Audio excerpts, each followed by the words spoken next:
আসসালামু আলাইকুম এভরিওয়ান। নিয়তি গল্পের সিজন 2 শেষ পার্ট। তো চলো বেশি কথা না কইয়া গল্প শুরু করা যাক। রোমান মাইশার হাত থেকে কাগজপত্র নিয়ে রাজকে দেয়, আর রাজ আর রোমান অফিস রুমে গেল। রাজ প্রয়োজনীয় কাগজপত্র জমা দিল, কিন্তু যিনি ভর্তির কাগজ নেন তিনি কাগজপত্র দেখে আবার ফেরত দিলেন। রাজ বলল, কি ব্যাপার, ফেরত দিলেন কেন? লোকটি বলল, সরি, ডেট ওভার। রাজ বলল, আপনি প্রফেসর জর্জকে বলুন যে রাজ আসছে। লোকটি বলল, সরি, আমাদের কলেজের নিয়ম স্বয়ং প্রফেসর জর্জও পাল্টাতে পারবেন না। রাজ বলল, আপনি আগে তো প্রফেসর জর্জের সাথে কথা তো বলুন। উনি প্রফেসরের সাথে কথা বললেন, আর 3 মিনিটের মধ্যে প্রফেসর জর্জ হাজির। প্রফেসর জর্জ বলল, কি ব্যাপার, ওনার ফাইল জমা নিচ্ছেন না কেন? লোকটি বলল, সরি স্যার, উনি লেট করে ফেলেছে, আর আমাদের কলেজের রুলস অনুযায়ী নেওয়া নিয়ম নেই। জর্জ বলল, যদি কলেজের অনার বলে তাহলে তো সম্ভব। লোকটি বলল, জি স্যার, কারণ কর্তৃপক্ষ যা ইচ্ছা তাই করতে পারে। জর্জ বলল, তাহলে রাজের ফাইলটা জমা নেন, কারণ এই কলেজের অনার রাজ, এই প্রতিষ্ঠানটি রাজের বাবার। তখন লোকটি চমকে যায়, রাজের কাছে এসে রাজের হাত ধরে বলে, সরি স্যার, আমি চিনতে পারিনি, আপনি যা বলবেন তাই হবে। রোমান রাজের দিকে তাকিয়ে বলল, ও মাই গড, রাজ তুমি কলেজের মালিক? রাজ বলল, চুপ, কাউকে কিছু বলবে না। রাজ আর রোমান অফিস থেকে বের হয়ে মাইশার দিকে তাকিয়ে আছে। মাইশা কেঁদেই চলেছে। এমন সময় মাইশার ফোনে মেসেজ আসলো, Maisha, your admission confirm. Maisha SMS দেখে খুশিতে লাফ দিয়ে ওঠে, আর মাইশা দৌড়ে রোমানের দিকে যায়। মাইশা নিজের আবেগকে ধরে রাখতে না পেরে রোমানকে জড়িয়ে ধরতে যাবে, এমন সময় রোমান বলল, নো সিস্টার, আমি না, রাজকে ধরো, সব রাজের জন্য সম্ভব হয়েছে। মাইশা ধরতে যাবে, কিন্তু লজ্জায় ধরতে পারলো না। মাইশা রাজের দিকে হাত বাড়িয়ে দিয়ে বলল, আমি মাইশা ফ্রম ইন্ডিয়া, আর আমি রাজ ফ্রম প্রতিবেশী বন্ধু শত্রু। মাইশা বলল, শত্রু আর বন্ধু যাই হোক না কেন, আপনি আমার জীবন বাঁচিয়েছেন, আমি তো সুইসাইড করার চিন্তা ভাবনা করেছিলাম। রাজ বলল, সামান্য কারণ নিয়ে সুইসাইড? মাইশা বলল, তাছাড়া কি করব, অনেক স্বপ্ন নিয়ে এখানে পড়তে আসি, সেই স্বপ্নই যদি পূরণ না হয়। 1 মাস পর রাজ আর মাইশা রিলেশন হয়ে গেছে, একজন আরেকজনের জন্য জীবন দিতে প্রস্তুত। এইদিকে গ্রিসের সরকার রানী এলিদার হত্যার রহস্য বের করে ফেলেছে। ঋতু ইথান আর অ্যাথেন্স সম্পর্কে পুরো স্টাডি করে, আর তারপর থেকেই ঋতুর লোভ এই শহরের ক্ষমতার। কিন্তু একজন সাধারণ মানুষ চাইলেই এইসব পারে না, এর পিছনে অদৃশ্য এক শক্তি আছে যার কথা মতো ঋতু কাজ করে, আর শহরের আর ক্ষমতার লোভ সেই অদৃশ্য শক্তি দেখিয়েছে। আরেকটা বই লিখেছিল ইথান নিজেই, লিখেছিল অ্যাথেন্স শহরের শক্তি, দুর্বলতা বলতে গেলে পূর্বপুরুষ থেকে শুরু করে এখন পর্যন্ত সবকিছু লেখা ছিল ওই বইয়ে। কিন্তু ঋতুর সন্তানকে তা এখনো গোয়েন্দা বিভাগ তথ্য দিতে অসফল। রাজ বলল, মাইশা চলো না আমরা বিয়ে করে ফেলি। মাইশা বলল, কি বলে এইসব, এখনই বিয়ে? রাজ বলল, কেন, বিয়ে করতে সমস্যা? মাইশা বলল, এখন তো আমাদের পড়াশোনা শেষই হয়নি। রাজ বলল, সেই পর্যন্ত বুড়ো বুড়ি হয়ে যায়, তখন বিয়ে করে কি লাভ হবে? মাইশা বলল, কেন, আমি তোমার বুকে মাথা রেখে বাকিটা জীবন কাটিয়ে দিব। রাজ বলল, আর বাচ্চা? মাইশা বলল, হবে তখন। রাজ বলল, বুড়ো বয়সে বাচ্চা হবে? মাইশা বলল, হবে। এখন এইসব ভেবে সময় নষ্ট করলে চলবে না। রাজ বলল, চলো আমার ফ্ল্যাটে যাই। মাইশা বলল, তোমার ফ্ল্যাটে কেন? রাজ বলল, বুঝো না কেন? মাইশা রাগ দেখিয়ে বলল, তোমার কি আমাকে সেই রকম মেয়ে মনে হয়? রাজ বলল, আমার যা চাহিদা তাই বললাম, বাকিটা তোমার ইচ্ছা, আর তুমি আমার গার্লফ্রেন্ড, তোমার থেকে আশা করতেই পারি, ভালোবাসি তো। মাইশা বলল, রাজ, ভালোবাসা মানে শুধু এইসব না, এর বাইরেও অনেক কিছু আছে যা তুমি বোঝো না। রাজ রাগ দেখিয়ে চলে গেল মাইশার কাছ থেকে। আর এইদিকে নীলা নামের মেয়েটি আজও রাতথারের পথ চেয়ে বসে আছে। সে আসবে, তাকে প্রাইভেট পড়াবে। রাতথারের জন্য 2টা শার্ট কিনে রেখেছে টিফিনের টাকা জমিয়ে। শেষবার হলো রাতছারের সাথে দেখা করতে চায় নীলা।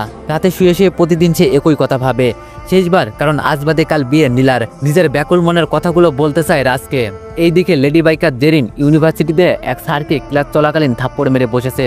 সেটা নিয়ে কিছুদিন ধরে ঝামেলা চলছে, কিন্তু প্রফেসর জর্জ কোনো সিদ্ধান্ত নিতে পারছে না, কারণ জেরিন রাজের দেশের প্রফেসর, তা জেনেছে।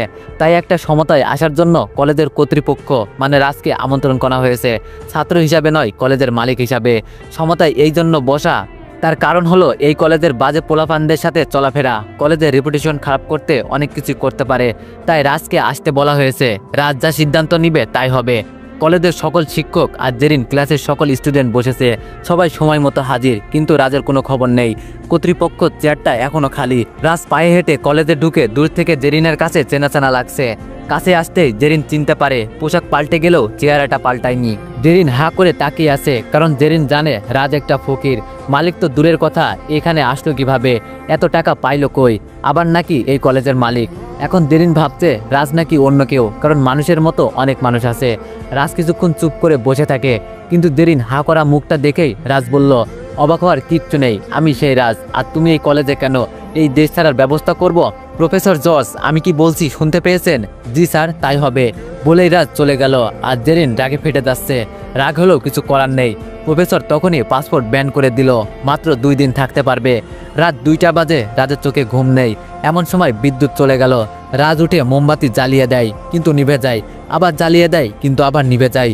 তখন হালকা গরম বাতাস আসে জানালা দিয়ে, আর তখন অলৌকিক একটা লাইট অন হয়ে যায় রুমটাই। তখন পুরো আলো আর অলৌকিক একটা লাইট অন হয়ে যায় রুমটা। তখন পুরো আলো দিনের মতো চকচকে। এমন দরজাটা খুলে যায়। দরজা দিয়ে একটা কালো কুসকুসে পোশাক পরা মাথা থেকে পা পর্যন্ত লোকটি এসে সোফায় বসে।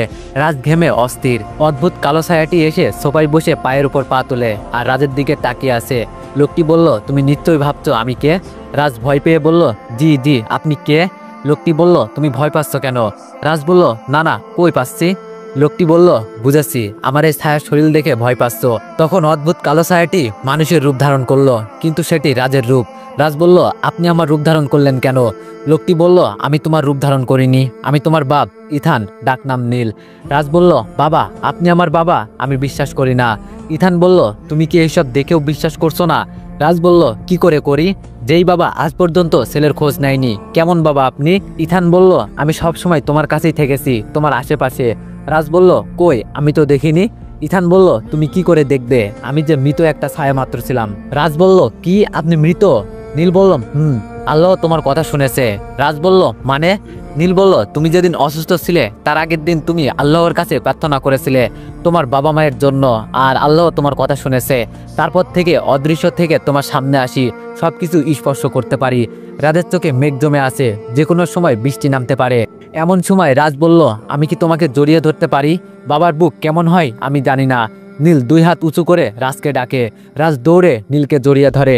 এইদিকে জেরিন গ্রিসের কোথাও আশ্রয় না পেয়ে পুলিশের ধাওয়া খেয়ে অ্যাথেন্স শহরে ঢুকে পড়ে, কারণ জেরিনের জন্য অ্যাথেন্স শহরের দরজা খোলা। কিন্তু রানীর অনুমতি ছাড়া পুলিশ প্রবেশ করতে পারবে না, তাই পুলিশ ব্যর্থ হয়ে ফিরে আসে। কিন্তু জেরিন বাইক নিয়ে ঢুকে আছে বিপাকে। সে কোথায় আছে বুঝতে পারছে না, কারণ রাস্তায় চলছে ঘোড়ার গাড়ি। রাস্তাঘাটে কোনো ইঞ্জিন চালিত যানবাহন নেই। লোকজনের গায়ে পুরনো রাজা বাচ্চার আমলের পোশাক। আর একটু সামনে এগিয়ে যেতে চোখে পড়ে রাজা বাচ্চার সিপাহী, হাতে বল্লম নিয়ে ঘুরে বেড়াচ্ছে। আর একটু আগাতেই ফুল বৃষ্টি হতে থাকে। জেরিন তো অবাক, রাস্তার 2 পাশে সারিতে সারিতে হাতি সুর দিয়ে ফুল দিচ্ছে। জেরিন বাইক নিয়ে স্লো মোশনে এগিয়ে যাচ্ছে। যেতে যেতে রাজপ্রাসাদের সামনে গিয়ে হাজির।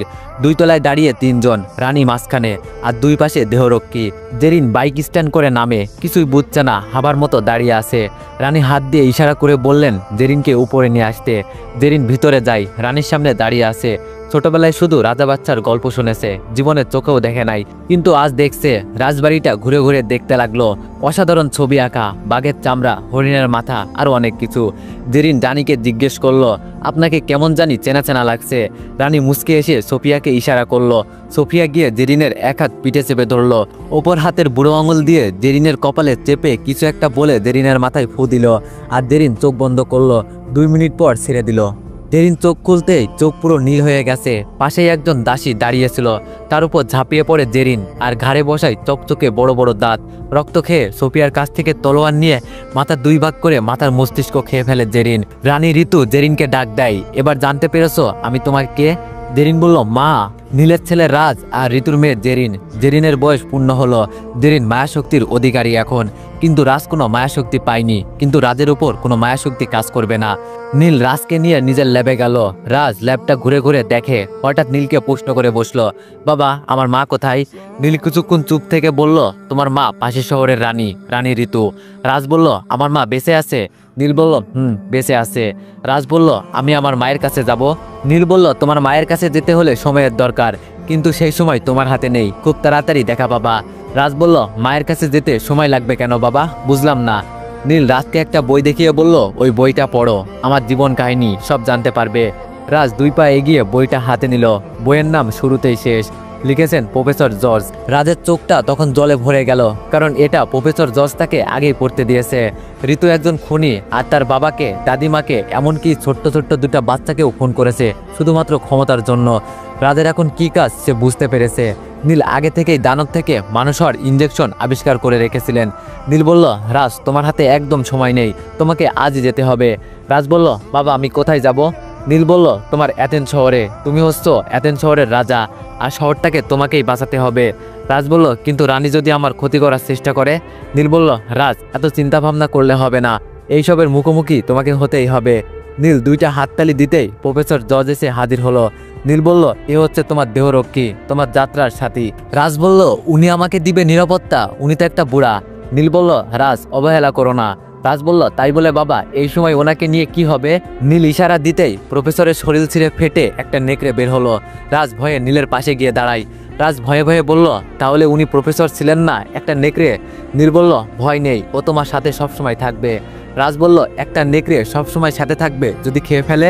নীল বলল, রাজ, ও তোমার জন্য জীবন দিতে প্রস্তুত, তোমার জীবন নিতে না। রাজ বলল, ভয় ভয় লাগে তো, আরও কেউ আছে? নীল এবার দুইটা আঙ্গুল দিয়ে তুড়ি বাজাতেই মাইশা এসে হাজির। রাজের মুখ দিয়ে কোনো শব্দ বের হওয়ার আগেই নিজেই নিজের মুখ চেপে ধরল, আর রাজের চোখ আশ্চর্য হয়ে গেল। মাইশা একটা নেকড়ে? নীল বলল, রাজ, মাই বয়, মাইশা নেকড়ে নয়, মাইশা তোমার আসল রূপ দেখাও। মাইশা গোল গোল করে 3বার ঘুরতে নিজের আসল রূপে বের হয়ে আসলো। মাইশা একটা পরী, কিন্তু আগের তুলনায় মাইশাকে অনেক রূপবতী লাগছে। রাজ বলল, মাইশা কি আমার সাথে থাকবে? নীল মুচকে হেসে বলল, ও হচ্ছে মায়াপরী, ওর মায়ের হাত থেকে কেউ বাঁচতে পারে না, যা তোমার এই সফরে কাজে লাগবে। যারা তোমার উপর ক্ষিপ্ত থাকবে তারা তোমার বন্ধু হয়ে যাবে মায়ার ফলে। রাজ মনে মনে ভাবলো, তাহলে আমাকে ভালোবাসে নাই, আমাকেও তার মায়ার জালে ফাঁসিয়েছে। হঠাৎ রাজ বলে উঠল, আচ্ছা, তোমাকে বাবা বাবা মনে হয় না কেন? নীল বলল, কি মনে হয়? রাজ বলল, বন্ধু মনে হয়, তোমার বয়সটা দেখছো, একদম সেম সেম, তোমার আবার বিয়ে করাবো। নীল হেসে বলল, চুপ ফাজিল ছেলে। রাজও হেসে ফেলল। রাজ নীলের থেকে বিদায় নিয়ে চলে গেল। ছেলেকে বিদায় দিয়ে নীলের চোখ জলে ভরে গেল, কারণ সবশেষে নীলকে আবার বিলুপ্ত হয়ে যেতে হবে, বাতাসে হারিয়ে যেতে হবে। ছেলেকে আর বুকে জড়িয়ে ধরতে পারবে না, এটা রাজকে বলা হয়নি। সবশেষে নীল আর থাকবে না। রাজ চলল তার রাজ্য জয়ের উদ্দেশ্যে। সঙ্গে আছে প্রফেসর জর্জ, মানে উনি একটা নেকড়ে, আর আছে মাইশা, যে মায়াপরী। তিনজন চলতে চলতে অ্যাথেন্স শহরের সীমান্তে দাঁড়িয়ে আছে। আর এক পা এগোলেই অ্যাথেন্স শহর। তখন রাজ বলল, জর্জ, আপনি একটু সাইডে যাবেন? জর্জ বলল, জি। রাজ মনে মনে বলল, বাহ, বাদ্য নেকড়ে তো। জর্জের সাথে মাইশাও চলে যাচ্ছে। রাজ বলল, মাইশা, তুমি কই যাচ্ছ? মাইশা বলল, আপনি ইয়ে করবেন না? রাজ বলল, ইয়ে মানে? মাইশা বলল, মানে হিচু করবেন না, তার জন্যই তো সাইডে যেতে বললেন। রাজ বলল, আমার তোমার সাথে কথা আছে, আর তুমি আপনি করে বলছো কেন? মাইশা বলল, কি বলবেন তাড়াতাড়ি বলেন। রাজ বলল, তুমি আমাকে মায়া করেছো, ভালোবাসোনি একটুও। মাইশা বলল, আমার নাম কি জানেন তো? মায়াপরী। মায়া করা আমার কাজ। এখন চলেন শহরে প্রবেশ করি। শহরে প্রবেশ করা সহজ নয়, কারণ মেন প্লটে প্রহরী থাকে, যাদের চোখ সহজে ধোকা দেওয়া সম্ভব না। কিন্তু নীল বলেই দিয়েছে কি করে প্রবেশ করতে হবে। নীলের কথা মতো 3জন প্রবেশ করে। রাজ শহরে ডান পা রাখতেই পুরো শহরটা কেঁপে উঠল। আচমকা শহর কেঁপে উঠল, এই নিয়ে ঋতুর মনে প্রশ্ন জাগে। হঠাৎ শহর কেঁপে উঠল কেন? এই শহরে কখনো ভূমিকম্প হয়নি, তার সাক্ষী পুরনো ইতিহাস। রানী ঋতু রিভাসকে ডেকে পাঠালেন। কিছুক্ষণের মধ্যে রিভাস এসে হাজির। রিভাস বলল, মহারানী আমাকে ডেকে পাঠিয়েছেন? ঋতু বলল, রিভাস, রাজ জ্যোতিষীকে তুমি সঙ্গে করে নিয়ে আসবে। রিভাস বলল, মহারানী ক্ষমা করবেন, রাজ জ্যোতিষী অসুস্থ আছেন, আমি সেখান হতে আসলাম। ঋতু বলল, ও না। আচ্ছা রিভাস, তুমি কি ভূমিকম্পের ব্যাপারে কিছু জানো? রিভাস বলল, না মহারানী, এই বিষয়ে আমার জানার ইচ্ছা নাই, আমি জ্যোতিষীর কাছে গিয়েছিলাম।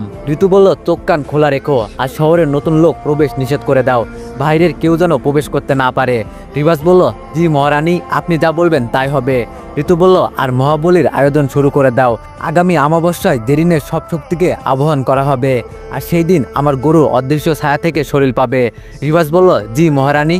ঋতু বলল, যাও, আর প্রসাদে কড়া নিরাপত্তার ব্যবস্থা করো, একটা পিঁপড়েও যেন আসতে না পারে। ঋতুর মনে অজানা এক ভয় কাজ করছে, যা এর আগে কখনো হয়নি। এইদিকে রাজ শহরের ভিতরে ঢুকেই চলেছে।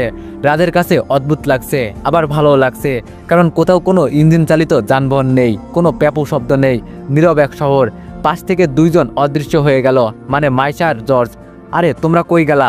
3জন একসাথে চলা যাবে না? আমরা আসি আপনার সাথে। অ্যাথেন্স শহরের রাস্তায় ঘুরে ঘুরে বেড়াচ্ছে রাজ, কোথায় যাবে কি করবে বুঝতে পারছে না। কিন্তু রাজ হঠাৎ করে বাইকের হর্ন শুনতে পায়। রাজ ভাবলো, বাবা বলল এই শহরের ইঞ্জিন চালিত যানবাহন চলা নিষিদ্ধ, তাহলে বাইক আসলো কোথা থেকে? রাজ ঘাটটা ঘুরিয়ে পিছনে তাকাতেই অবাক হয়ে যায়। আরে লেডি বাইকার জেরিন এখানে কি করে, কিভাবে সম্ভব? মায়াপরী বলল, উনি রানী ঋতুর মেয়ে, মানে আপনার বোন। জেরিনের চোখটা গিয়ে পড়ে রাজের উপর, দেখে অবাক। রাজের সামনে বাইক স্ট্যান্ড করে রাজের শার্টের কলার ধরে বলে, তুই এখানে কি করিস? রাজ বলল, তার আগে বলো তুমি এখানে কি করো? জেরিন বলল, এটা আমার শহর, আমার মা হচ্ছে এই শহরের রানী, কিন্তু তুই এখানে কি করিস? রাজ বলল, আমি ভুলে ঢুকে পড়েছি।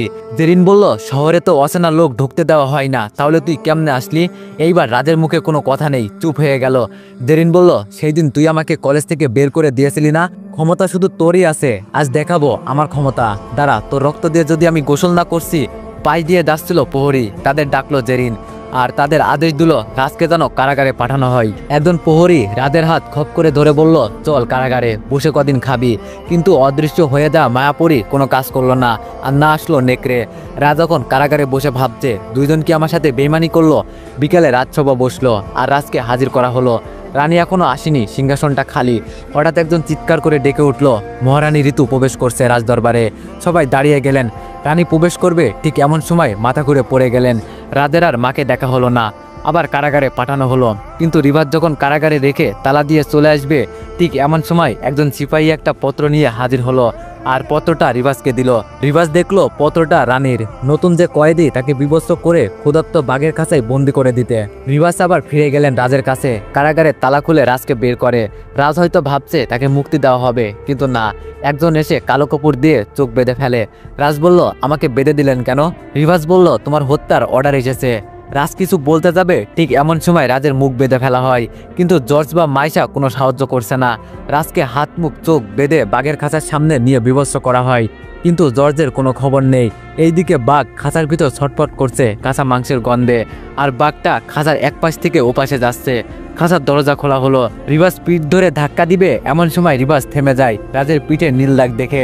রিভার্সেরা চিনতে বাকি রইল না, কিন্তু তারপরও রাজকে জিজ্ঞেস করে, তুমি কে? মুখ থেকে বাঁধন খুলে দেওয়া হয়। রাজ বলল, আমি রাজ, ইথানের পুত্র। রিবাজ ছোট রাজা বলে রিবাজ হাঁটু গেড়ে মাটিতে বসে পড়ে। রাজ দেখে ভাবে, যাক, মাইশা ঠিকমতো মায়া করতে পেরেছে। রাজ তখন রিবাজকে সব খুলে বলে, আর রিবাজ সব শোনে। এমন সময় প্রসাদ হতে আরেকখানা পত্র আসে, নতুন কয়েদের হত্যা বহাল রাখতে। এইদিকে গ্রিসের সরকার অ্যাথেন্স শহর চারিদিকে কামান যুদ্ধ বিমান প্রস্তুত করে রেখেছে, পুরো শহরটাকে উড়িয়ে দিবে। একজনের জন্য অপেক্ষা করছে, সে হচ্ছে নবাব। সে এখনো শহরের ভিতরেই আছে। মহাবলীর দিন, মহাবলীর আর কিছু সময় বাকি আছে। তখন জেরিন বলল রাজের ব্যাপারটা মিটমাট করতে, তাই রাজকে আবার হাজির করা হলো। রাজের হাতে পায়ে শিকল দেওয়া, রানী তা খুলে দিতে বলল। রাজ রানীর দিকে মায়া ভরা চোখে তাকিয়ে আছে। রানী ঋতুও রাজের দিকে তাকিয়ে আছে। রানী হাত দিয়ে ইশারা করে রাজকে ডাকলেন। রাজ রানীর কাছে গেলেন। রানীর দুই পাশে দাঁড়িয়ে আছে দেহরক্ষী সোফিয়া। রানী রাজের কাছাকাছি গিয়ে জিজ্ঞেস করলো, তুমি কে? রাজ বলল, আমি হচ্ছি বলে। রাজ নিজের কোমরে থাকা ছুরিটা বিদ্যুৎ গতিতে বের করে ঋতুর বুকে বসিয়ে দেয়, আর তা দেখে জেরিন দৌড়ে আসতে চাইলে রিবাজ রাজের দেওয়া ইঞ্জেকশন লাফ দিয়ে জেরিনের ঘাড়ে বসিয়ে দেয়। কিছু সিপাহী তলোয়ার নিয়ে আসে, তখন অদৃশ্য থেকে নেকড়ে আসে। তার চকচকে দাঁত দিয়ে সব কয়টার ঘাড় দেহ থেকে আলাদা করে ফেলে, আর বাকি সব ভয়ে দাঁড়িয়ে থাকে। রাজ তখন চিৎকার দিয়ে বলে ওঠে, আমি ইথানের পুত্র রাজ। সবাই হাঁটু গেড়ে বসে পড়ে। ঋতু বলে, তুমি নীলের ছেলে? রাজ ছুরিটা হাত দিয়ে বের করে মায়ের মাথা কোলে নিয়ে বলে, মা, আমি তোমার ছেলে রাজ, তোমার পেটের ছেলে আমি। তখন নীল হাজির হয়। ঋতু নীলকে দেখে বলে, তুমি বেঁচে আছো? নীল বলে, আমি ছায়া মাত্র। ঋতু মনে পড়ে, এইখানে দাঁড়িয়ে তুমি ক্ষমতার লোভে আমার মাকে খুন করেছিলে, ক্ষমতার লোভে আমাকে খুন করেছিলে, মাহারা দুইটা অবশ শিশুকে খুন করেছিলে, আর ছেলের হাতে মা খুন হলো। রাজ তোমার নিজের পেটের ছেলে। জেরিনার রাজ যমজ। যখন তোমার প্রসব যন্ত্রণা হয় তখন তুমি অজ্ঞান হয়ে যাও, কিন্তু তুমি নিজেও জানো না তুমি একটি ছেলে আর একটি মেয়ে জন্ম দাও, কারণ তুমি অজ্ঞান ছিলে। আর সেই সুযোগটা কাজে লাগায় জর্জ, আমার নেকড়ে। রাজকে নিয়ে পালিয়ে যায়। আর তুমি ভাবো তোমার একটি মেয়ে হয়েছে, আর মেয়েকে তুমি নিজের থেকে দূরে রাখো। মেয়ের সাহায্যে তুমি আরও ক্ষমতা চেয়েছিলে, তাই তো? আমি জানি তুমি ফিরে আসতে পারবে তোমার অদৃশ্য গরু দ্বারা, কিন্তু এই শহর থেকে মায়া শক্তির বিনাশ হবে। এই শহরে আর কোনো মায়া শক্তি থাকবে না আজ থেকে। ঋতু, তুমি ক্ষমতার লোভে অনেক বড় পাপ করছো, যার কোনো ক্ষমা নেই। ঋতু বলল, নীল। ঋতুর চোখগুলো বড় বড় হয়ে যাচ্ছে, আর কিছু বলার আগেই ঋতু মৃত্যুবরণ করে। নীল বলল, রাজ, আমার যাওয়ার সময় হয়ে গেছে। রাজ বলল, মানে তুমি কোথায় যাবা? নীল বলল, নিয়তির নিয়ম, আমাকে বিলীন হয়ে যেতে হবে। আমার মনের আশা পূর্ণ হয়েছে। বলে রাজকে জড়িয়ে ধরে আর বাতাসে মিলিয়ে যায়। নেকড়েও বিলীন হয়ে যায়। এবার মায়াপুরী মাইশা রাজের হাতটা ধরে মিলিয়ে যায় বাতাসে। রানীর মৃত্যুর খবর চারিদিকে ছড়িয়ে পড়ে, আর নবাব রাজসভাতেই ছিল। জুলুমকারী রানী মারা গেছে, তার নিজ চোখে দেখে, আর গ্রিসের সরকারের কাছে আবেদন করে যুদ্ধের দরকার নেই, টার্গেট ডেড। জেরিন দানব থেকে মানুষ হয়। এখন রাজ আর জেরিন ভাই বোন, আর জেরিন তার নিজের ভুলটা বুঝতে পেরেছে, আর অ্যাথেন্স শহরের নতুন রাজা হয়েছে রাজা রাজ। তো এভরিওয়ান, গল্পটি কেমন ছিল সবাই একটু কমেন্টে জানাবেন, আর নেক্সট গল্পের জন্য অপেক্ষা করেন। ধন্যবাদ।